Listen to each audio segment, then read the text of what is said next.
इमरान खान साहब जो हैं गैर मामूली जो है दिलेर आदमी हैं।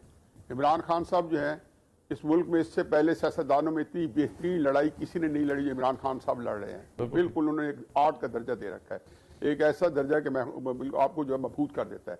इमरान खान साहब बेहतरीन कम्युनिकेटर हैं, बड़े अरसे बाद जुल्फ़िकार भुट्टो के बाद इतना अच्छा कम्युनिकेटर आया। वो तकरीर करें, तहरीर जो है बात करें, जिस तरीके से जो है इंटरव्यू दें, जलसे अटेंड करें, वो अपने सुनने वालों को कम अज़ कम जो है मैस्मराइज कर देते हैं। इमरान खान साहब जो हैं गैर मामूली जो है दिलेर आदमी हैं।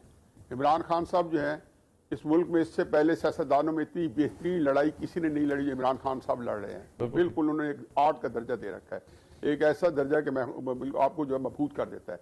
इमरान खान साहब बेहतरीन कम्युनिकेटर हैं, बड़े अरसे बाद जुल्फ़िकार भुट्टो के बाद इतना अच्छा कम्युनिकेटर आया। वो तकरीर करें, तहरीर जो है बात करें, जिस तरीके से जो है इंटरव्यू दें, जलसे अटेंड करें, वो अपने सुनने वालों को कम अज़ कम जो है मैस्मराइज कर देते हैं।